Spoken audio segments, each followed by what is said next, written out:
C'était censé être une mission de reconnaissance de routine vers une planète récemment découverte, pas différente de toute autre expédition.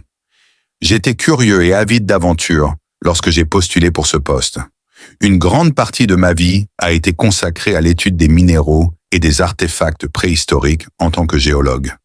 Sorath 7, cependant, était unlike any planet I had ever encountered. L'air était électrique avec une intensité que je ne pouvais pas identifier, et le paysage était un fouillis de formes et de couleurs comme peint par un créateur qui ne valorisait pas les frontières. Je l'ai découvert en explorant la dense jungle extraterrestre à la recherche d'échantillons de sol. Je n'ai pas pu m'empêcher de remarquer le bracelet à moitié enfoui sous un tas de pierres étincelantes. Il réfléchissait la lumière de manière irrésistible. Malgré les apparences, il n'était pas fabriqué en métal. Quelque chose qui brillait et se déplaçait comme si cela avait sa propre volonté. Je m'en approchais ressentant les marques étrangères qui semblaient en changer à chaque contact alors que je passais mes doigts dessus. À ma connaissance, cette technologie était complètement nouvelle. Étrange et désuet, mais néanmoins esthétiquement plaisant. Au moment où je l'ai ramassé, je n'avais aucune idée qu'il changerait le cours de ma vie. Cependant, sans avertissement, une étrange sensation de picotement a envahi tout mon corps, suivi d'une brusque montée qui m'a fait halter. J'ai naïvement supposé que c'était juste l'ambiance. Souviens-toi, j'étais sur un monde étrange, assiégé par des forces que je ne pouvais pas comprendre. Mais ensuite, il y eut un son, le bourdonnement faible d'une source inconnue. Avant d'entendre sa voix, je n'y ai pas prêté beaucoup d'attention. C'était inapproprié de ta part de gérer cela. Je me suis figé. Cette voix ne provenait ni d'un haut-parleur, ni d'un système de communication. En vérité, c'était le cas. La chose semblait respirer. Soudain, elle est apparue derrière un groupe d'arbres étrangement éclairés. Ce que je voyais était complètement incompréhensible pour moi. Sa peau scintillait dans des tons de lavande pastel et elle se tenait droite et presque surnaturelle. Ses yeux qui brillaient comme deux lunes dans le ciel nocturne étaient d'un argent éclatant. J'avais l'impression de contempler une poussière d'étoiles vivantes et respirantes alors que ses cheveux, si on pouvait même les appeler ainsi, coulaient le long de son dos comme de l'argent liquide. Même sa tunique simple semblait trop raffinée pour quelque chose d'aussi vulgaire. Personne n'aurait pu se tromper. Un être extraterrestre la caractérisait. Je me suis levé d'un bond, saisissant frénétiquement le bracelet, comme s'il pouvait éloigner cette créature surnaturelle. Cependant, elle ne semblait pas menaçante. Non, ses yeux étaient fixés sur autre chose. Un niveau d'intensité qui me faisait me demander si elle connaissait mes secrets les plus sombres. Demandant d'une voix légèrement tremblante, « Qui êtes-vous » était mon intention. « Je suis Déborah des Aratayans », dit-elle, sa voix mêlant douceur et autorité. De plus, ce que vous portez est complètement inapproprié pour une personne. J'étais sans voix. J'ai simplement découvert le bracelet comme un objet étrange. Mais il semblait m'avoir choisi comme s'il attendait juste que je le découvre. J'ai ressenti un tremblement au fond de moi. Quelque chose de profond, quelque chose que je ne pouvais pas identifier. Captivé par le concept, j'ai demandé « Que voulez-vous dire ?» malgré la peur grandissante que je ressentais. « J'ai un but d'être ici. » Je n'avais aucune idée que quelqu'un possédait cela, dit Déborah en s'approchant prudemment, son regard fixé sur moi. Alors que je la regardais avec perplexité, ses mots commençaient à n'avoir aucun sens. Ce bracelet lie le porteur à un autre. Ce n'est pas juste une relique, c'est une clé, un lien entre deux âmes. Je voulais demander à qui elle faisait référence, mais elle continua, sa voix devenant de plus en plus agitée. Maintenant que tu l'as touché, quelque chose d'irréversible et potentiellement dangereux a commencé. Je ne comprenais pas ce qu'elle disait, et elle m'a lancé un regard frustré et en colère qui donnait l'impression que je manquais quelque chose de vraiment évident. Toi et la personne qui le porte êtes maintenant liés à lui. Un frisson parcourut ma colonne vertébrale, alors que je fixais le bracelet, ses motifs scintillant légèrement, comme s'il répondait à ses paroles. Vos destins sont définitivement entrelacés. Vous ne pouvez pas y échapper. Que veux-tu dire par lié, dis-je. Alors que j'essayais de continuer à comprendre ce qu'elle avait dit, je lui ai demandé d'une voix basse. Ce que cette chose fait dépasse ma compréhension. Déborah s'est arrêtée, ses yeux impassibles, me disant quelque chose que je ne pouvais pas déchiffrer. Cependant, je savais pertinemment que quoi qu'il se passe, cela ne pourrait pas être facilement inversé. Peu importe, dit-elle enfin, sa voix maintenant plus douce, comme si le poids de ses paroles était tombé sur ses épaules. Je ne comprenais pas encore. Cependant, l'inquiétude dans sa voix était perceptible et un soupçon de culpabilité persistait en moi, même si j'aurais dû savoir mieux. La tension dans la pièce était palpable, comme le calme avant la tempête, et bien que je ne comprenne pas entièrement le sens des paroles de Déborah, je ne pouvais nier la gravité de ses mots. Je sentis un faible bourdonnement résonner à travers tout mon être, alors que le bracelet à mon poignet pulsait à nouveau. La sensation était subtile, mais indéniable. Au moment où je l'ai touché, quelque chose avait changé et je ne pouvais pas m'en défaire. Le regard de Déborah se posa sur le bracelet et je pouvais voir la trépidation dans son expression. Son comportement habituellement posé s'était effondré et elle dégageait une énergie anxieuse qui reflétait la mienne. « Ne le perçois-tu pas? Y a-t-il quelque chose qui ne va pas chez moi ?» murmura-t-elle, sa voix clairement tendue. Je baissai les yeux vers mon poignet et vis que le bracelet brillait maintenant dans un motif que je n'avais pas remarqué auparavant, comme s'il était vivant et réagissait à notre environnement. Le picotement et la connexion étrange que j'avais auparavant écartés devenaient plus intenses. Déborah s'est approchée, les yeux rivés sur le bracelet. « C'est le lien », expliqua-t-elle, sa voix douce mais insistante, comme si elle essayait de me transmettre un point important. J'ai hoché lentement la tête, ne sachant pas ce que j'admettais, mais je pouvais sentir quelque chose. C'est plus qu'un simple bijou. Mon cœur a raté un battement en entendant les mots. C'est une relique, un outil ancien qui lie le porteur à un autre esprit corps et âme. C'était un lien. J'ai ressenti un frisson parcourir ma colonne vertébrale, mais j'ai aussi ressenti une étrange attraction envers elle, comme si le bracelet lui-même m'invitait à m'approcher, m'incitant à baisser ma garde. J'ai avancé prudemment. Vous avez mentionné que cela relie deux individus. Cependant, je n'arrive pas à comprendre. Alors que nos regards se croisaient, j'ai remarqué une lueur de peur et d'incertitude dans ses yeux. « À moi !» murmura-t-elle, sa voix à peine audible. « À nous !» Les mots flottaient dans l'air entre nous, chargés de quelque chose que je ne pouvais pas complètement comprendre. J'essayais de comprendre tout, mais je ne te connaissais pas, et me voilà un humain, une espèce qui n'était jamais censée partager un lien comme celui-ci avec un extraterrestre. Malgré cela, me voilà confronté à un être extraterrestre à la fois beau et dangereux, portant un bracelet qui semblait nous rapprocher. Ce n'est pas seulement une question de connexion physique, cela nous lie aussi émotionnellement. L'expression de Déborah s'adoucit alors qu'elle prenait une lente respiration, semblant rassembler ses pensées.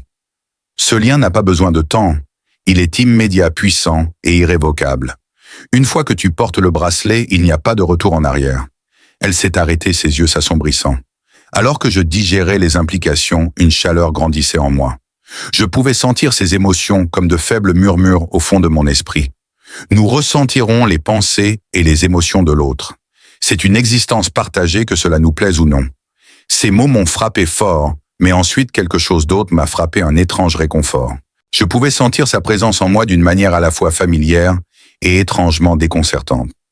Son effroi, son doute et une pointe de quelque chose de plus profond.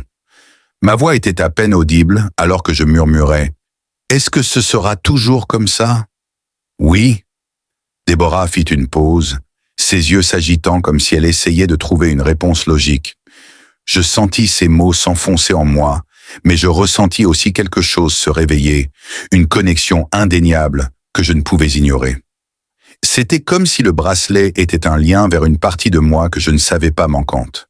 Le bracelet ne nous connecte pas seulement temporairement, il nous lie pour la vie. Nous pourrons toujours nous sentir toujours.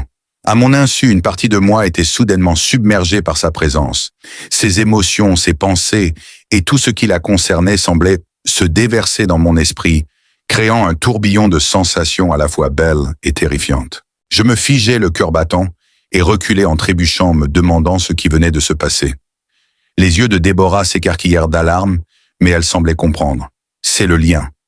J'ai hoché la tête, encore étourdi par l'intensité de tout cela. Ouais, c'était comme si je pouvais ressentir tout ce que tu ressentais. Ta peur, ton hésitation et quelque chose d'autre, quelque chose de plus profond. La connexion nous unit émotionnellement, mentalement et physiquement dès qu'elle est activée. Nous sommes restés là, immobiles tous deux, essayant de donner un sens au tourbillon d'émotions et de pensées entre nous. Je pouvais sentir ses pensées, ses émotions et tout ce qui la concernait. Ses lèvres se sont légèrement entr'ouvertes comme pour parler, mais elle les a rapidement refermées, comme si elle était réticente à le dire à voix haute. La peur et l'excitation m'envahirent, alors qu'elle finit par parler. Nous devons apprendre à contrôler cela. Si nous ne le faisons pas, cela pourrait nous détruire tous les deux. Je la fixais, absorbant tout. Notre lien était désormais irrévocablement et indéniablement formé, et je savais au fond de moi que cela changerait tout pour le meilleur ou pour le pire. Je la fixais, espérant voir un signe qu'elle se trompait, une lueur de doute, un indice que tout cela pouvait être défait, mais il n'y avait aucun doute sur la vérité dans ses yeux. Le poids de ce que Déborah venait de me dire s'abattit sur ma poitrine comme une pierre. Le lien n'était pas juste un objet, c'était une force qui allait maintenant me lier à elle pour toujours. J'ai remarqué une nouvelle tension dans la posture de Déborah, une pâleur, une fixation sur le sol, et une peur palpable sur son visage, comme si une barrière se construisait entre nous, malgré le fait que le bracelet nous liait d'une manière dont je ne pouvais me libérer. Ce n'est pas de ta faute. Tu ne m'as pas donné le bracelet. Non, elle secoua la tête en signe de protestation. Ce n'est pas à propos du bracelet, Frank. C'est à propos de ça. Sa voix était douce mais teintée de douleur lorsqu'elle murmura « Je ne voulais pas ça ». Je me suis approché lentement, l'esprit embrumé par la confusion. Elle a croisé les mains sur sa poitrine, ses doigts tremblants. J'ai passé toute ma vie à éviter les gens, en particulier les humains. J'ai appris à enterrer mes sentiments, à garder mon esprit à l'écart du monde extérieur. Mais maintenant, je suis exposé de façon que je ne peux même pas commencer à décrire. Ce lien détruit tout ce que j'ai créé, tout ce que je croyais savoir sur qui je suis. Elle avait l'air si triste, et ses mots étaient teintés de réticence. Sa peur n'était pas du lien en soi, mais des conséquences qu'il pourrait avoir sur les barrières qu'elle avait construites au fil des ans, des barrières qu'elle croyait la protéger. Je voulais la réconforter, mais je ne savais pas comment. Elle n'était pas l'extraterrestre forte et intouchable que j'avais imaginé. Elle était humaine comme tout le monde. Ce n'est pas seulement à propos de toi et moi, continua-t-elle, sa voix tremblant légèrement, et je ne comprenais toujours pas complètement l'ampleur de ce qui nous arrivait. Ces émotions m'étaient étranges, parce qu'elles étaient brutes, vulnérables et réelles. Ce lien est différent de tout ce que j'ai jamais vécu. Frank, c'est comme si tu étais dans ma tête. Chacun de tes pensées et sentiments m'est tangible. Ces commentaires m'ont frappé comme une tonne de briques. Je savais ce qu'elles voulaient dire.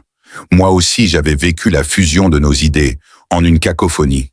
Alors que j'essayais de donner un sens à tout cela, j'ai murmuré une réponse qui admettait que je n'étais pas habitué à ressentir les pensées et les émotions les plus intimes de quelqu'un d'autre. Déborah, en revanche, avait passé toute sa vie à se protéger et à rester émotionnellement distante. Et maintenant, cette barrière s'était effondrée. Aucun de nous n'avait demandé cela, mais je ne peux pas non plus nier qu'il se passe quelque chose entre nous. Déborah sembla fermer les yeux un moment, comme si elle rassemblait des forces pour continuer. Frank, le lien est plus qu'une simple connexion. C'est une malédiction qui nous lie ensemble contre notre gré. Si elle devient trop puissante, elle nous dévorera. À ce moment-là, ses yeux s'écarquillèrent d'un mélange de désespoir et de désespoir, alors qu'elle disait « J'ai peur de ce qui pourrait arriver. J'ai peur de ce que je deviendrai si je laisse ce lien prendre le dessus. » Elle n'avait jamais été aussi exposée, ni eu besoin de quelqu'un auparavant, et elle n'avait aucune idée de comment vivre sans ta présence dans ses pensées, ses émotions et son âme. « Déborah », dis-je doucement, tendant la main vers elle. Elle tressaillit d'abord comme si l'idée que quelqu'un la touche était étrange. Mais finalement, elle me permit de m'approcher. Ces mots m'ont profondément touché et je pouvais sentir la peur grandir en elle, la barrière qu'elle avait construite pour se protéger, se brisant comme du verre. Sa peur n'était pas du lien, mais de se perdre dedans, de perdre son autonomie, son contrôle. Pendant un long moment, aucun de nous ne parla. Le seul son était le bourdonnement lointain du bracelet qui pulsait encore faiblement à mon poignet, sa lumière s'éteignant et se rallumant en synchronisation avec nos battements de cœur. Je sentais sa peau et son pouls sous ma main, alors que je disais « Je ne veux rien te prendre. Je ne veux pas que tu te perdes, mais je ne peux pas lutter contre cette connexion. » Déborah baissa les yeux sur ma main et ressentit la même chose. Sa voix tremblait alors qu'elle murmurait « Je ne suis pas sûr de pouvoir gérer ça. » Je lui ai doucement serré le bras, essayant d'exprimer plus que ce que les mots pourraient jamais exprimer. « Je ne suis pas sûr de pouvoir gérer cette situation avec toi. Si c'est trop pour moi, Et si c'était trop pour toi aussi, nous allons régler les choses en équipe. Je comprends que c'est difficile, mais je n'irai nulle part pas si tu ne le veux pas. Son expression s'est brièvement adoucie, mais son habituelle réserve est revenue. Même si le lien ne la laisserait pas s'échapper complètement, elle a reculé, augmentant la distance entre nous. Même si elle tentait de fuir le bracelet, nous l'irait ensemble. Elle murmura sa voix à peine audible. Je ne suis pas sûr que ce soit suffisant. Pour moi, le véritable test venait à peine de commencer quand je pensais « Je ne sais pas si je peux faire confiance à cette connexion pour ne pas me briser ». Il s'agissait de plus que le lien ou le bracelet. Notre voyage ensemble était une question de confiance mutuelle et de trouver comment gérer une relation qui allait à l'encontre de toutes nos suppositions. Tout ce que je voulais, c'était que cela nous rapproche, pas nous éloigne.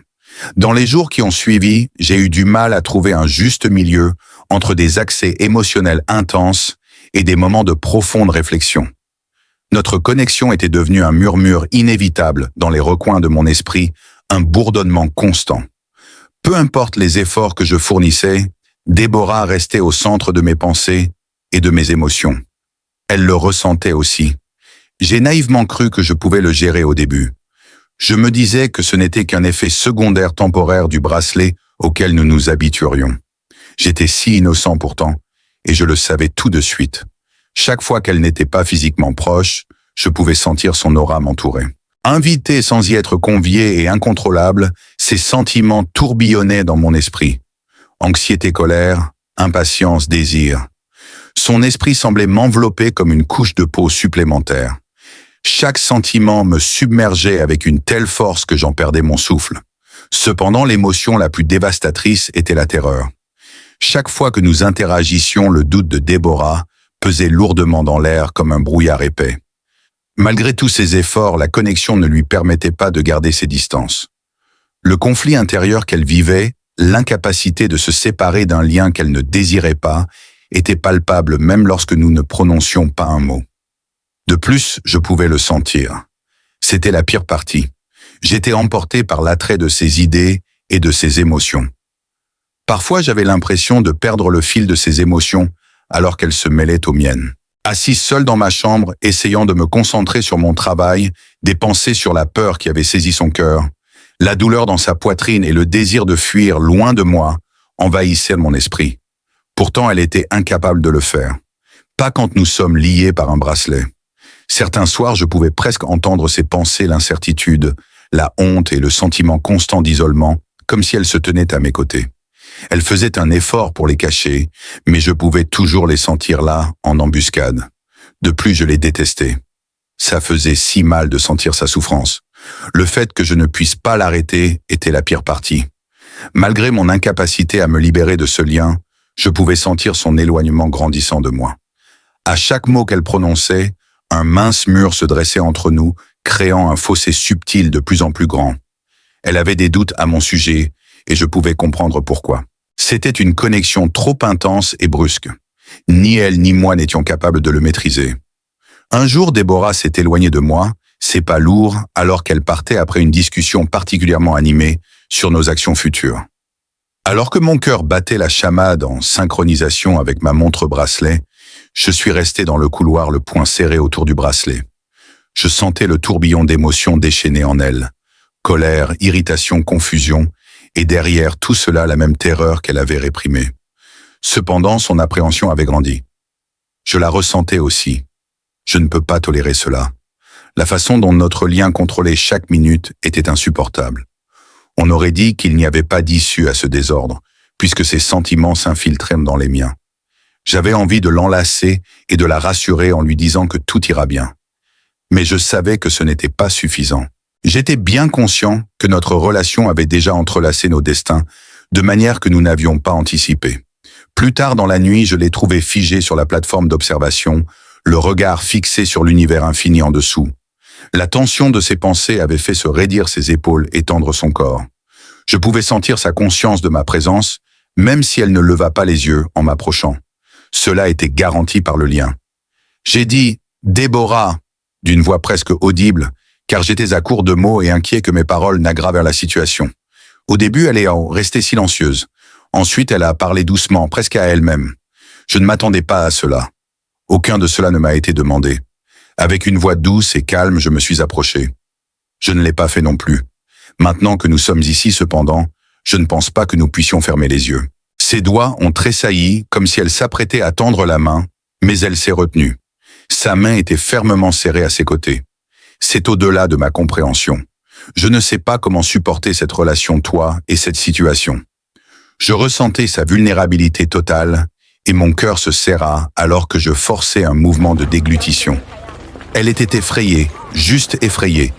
Elle perdait la prise dont elle avait tant besoin et glissait lentement. Je murmurais « Tu n'es pas obligé de le gérer seul » et j'avançais silencieusement jusqu'à me tenir directement derrière elle. L'atmosphère était lourde de tensions oppressives. Déborah, elle se retourna les yeux, grands ouverts d'émotion, et ses lèvres s'entr'ouvrirent, comme si elle voulait dire quelque chose, mais ne trouvait pas les mots justes. « Nous pouvons affronter cela ensemble, mais tu dois me laisser entrer. Tu dois me laisser t'aider. » En tenant une mèche de ses cheveux argentés derrière son oreille, j'ai tendu ma main tremblante pour la toucher. Sa voix était si faible qu'elle murmura « Je ne suis pas sûr de pouvoir faire confiance à cela. » J'ai été frappé par l'impact des mots. « Je ne sais pas comment te faire confiance. » Le plus. Cela m'a frappé comme une tonne de briques, mais je pouvais voir que ce n'était pas simplement ses idées. Je les possédais aussi. Elle était incertaine de sa capacité à faire confiance à la fois à elle-même et à moi dans cette relation. C'était la réalité la plus difficile à accepter. Avec une voix honnête mais basse, j'ai dit « Je ne sais pas non plus. Mais je suis là. Je ne vais nulle part. » Ses yeux se sont attardés sur moi pendant une période prolongée, trahissant un mélange de perplexité, de douleur et de désir. Il y avait une attraction magnétique indescriptible entre nous, mais la pression était écrasante. Et je l'ai ressentie juste au moment où je pensais qu'elle pourrait se retirer à nouveau. Elle a tendu sa main hésitante, qui est devenue plus ferme en rencontrant la mienne. Nous ne pouvions plus faire demi-tour maintenant. Nous étions liés par cette connexion, et elle nous rapprochait inexorablement, indépendamment de notre désir ou de notre capacité à le faire. Des mots non dits avaient recommencé à remplir l'air entre Déborah et moi, et les jours s'étaient étendus en semaines. La relation avait progressé au-delà d'une simple connaissance. Aucun de nous ne pouvait se libérer de son emprise écrasante. Chaque heure du jour, les pensées de lui me submergeaient. L'intensité de chaque cœur battant et de chaque idée s'estompant grandissait à chaque seconde qui passait.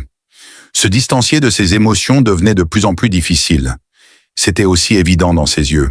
La lutte pour le contrôle de soi. La lutte pour éviter de se laisser emporter par le tourbillon émotionnel que cette connexion a induit. Je commençais à percevoir ses émotions. Lourd et suffocant était le poids de tout cela, nos idées se heurtaient, toujours nos émotions inextricablement liées. C'était comme une lutte de force entre nous tout le temps. Et peu importe combien de fois j'ai tenté de m'échapper, j'étais toujours enchevêtré, encore et encore. Et puis, il y avait des moments où notre mutuelle absence de parole était intolérable. Tout a atteint un point de rupture tard dans la nuit. Alors que nous étions assis dans la salle commune du navire, nous pouvions voir les étoiles à l'extérieur qui formaient de longues ombres sur les murs.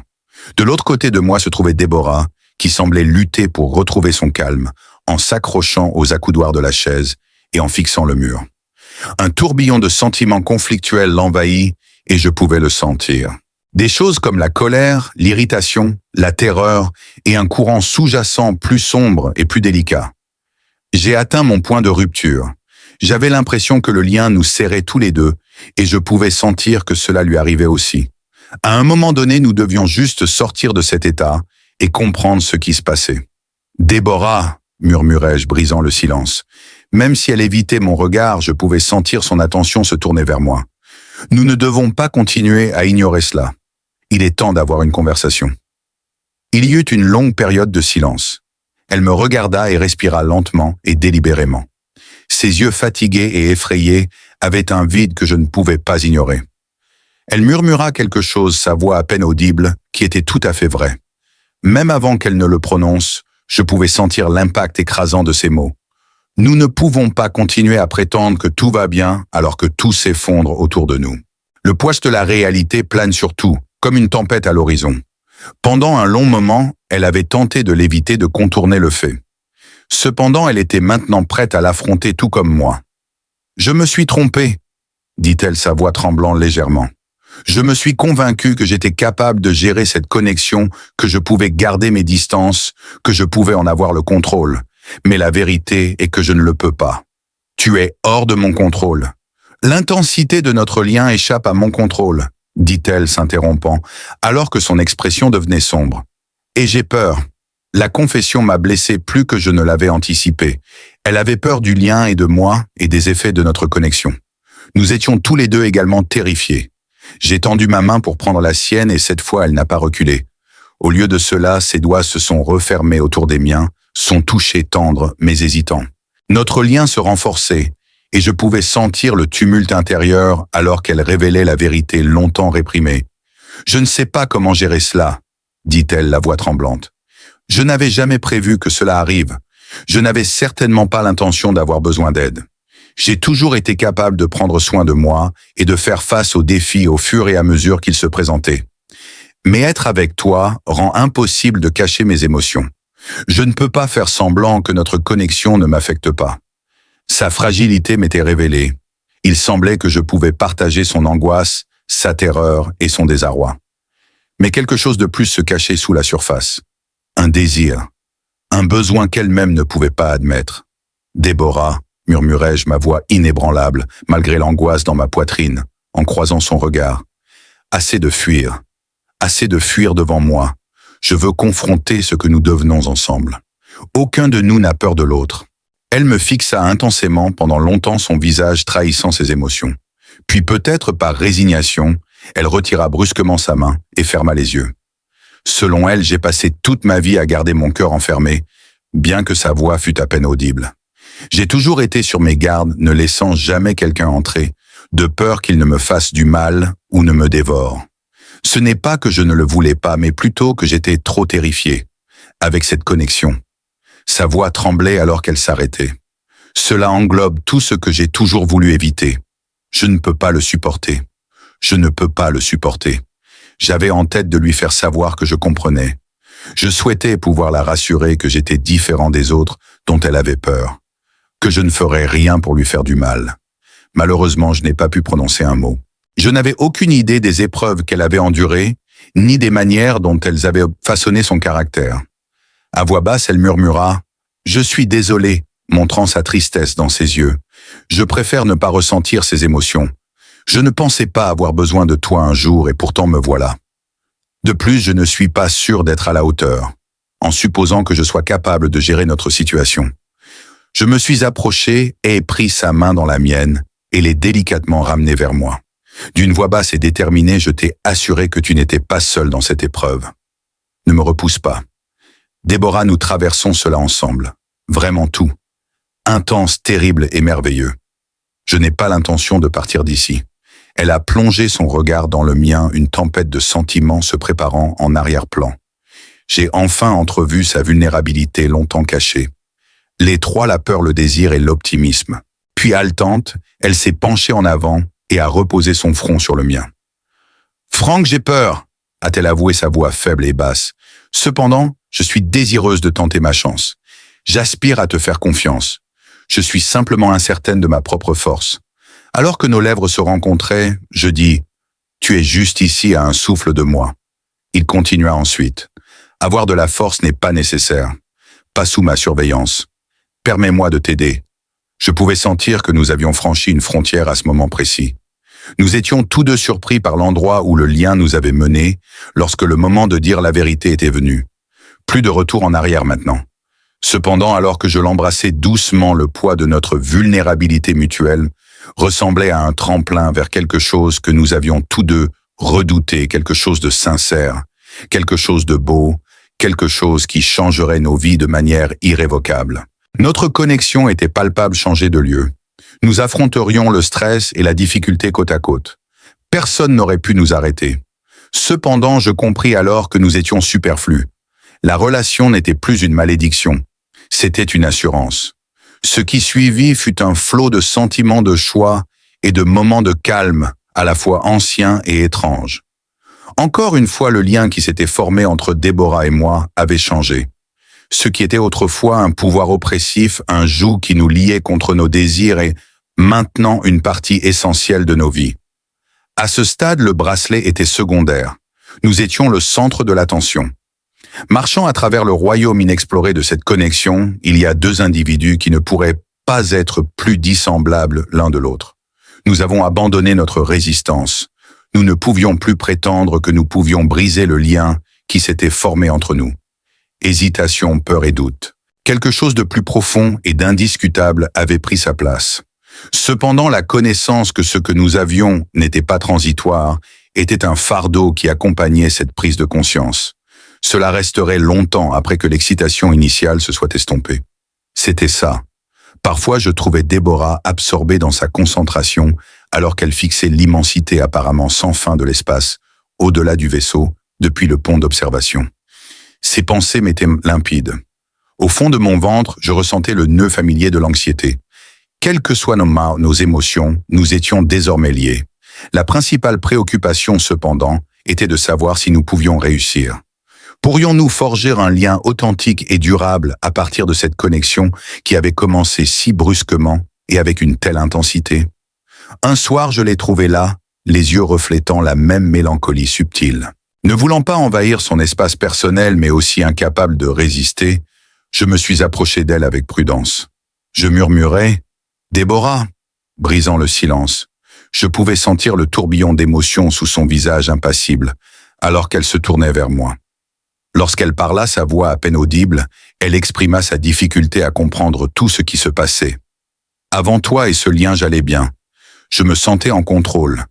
Maintenant, je n'ai aucune idée de ce qui est réel. » Alors que je m'approchais lentement, je pouvais sentir l'attraction magnétique de ces émotions qui m'avaient auparavant empêché d'exprimer mon vrai moi et mes désirs. Même moi, je trouve cela difficile. Déborah, je ne pense pas que nous puissions continuer à agir comme si cela n'arrivait pas. La connexion est plus qu'une simple chose à laquelle nous devrons faire face. C'est quelque chose que nous devons embrasser. Son expression s'est éclaircie et j'ai aperçu une lueur d'optimisme dans ses yeux pour la toute première fois. Mais une autre chose était également présente, une peur sourde qui ne s'est pas tout à fait estompée. Alors que se passera-t-il après cela? Je ne sais pas quoi faire de cette connexion. D'accord, comme si notre lien était tangible, elle a déplacé sa main entre nous. Elle a pu identifier un objet physique. Alors que nos doigts s'entrelacent, je sens sa peau chaude contre la mienne et j'étends ma main pour prendre la sienne. Dans cela, nous sommes unis. Ce qui nous attend est incertain, mais nous avons déjà trop avancé. Nous devons aller de l'avant, en tant que front uni. Avec un hochement de tête, hésitant, les yeux de Déborah se sont tournés vers nos mains entrelacées. Je ne m'engagerai plus dans ce conflit. Je ne veux plus avoir peur.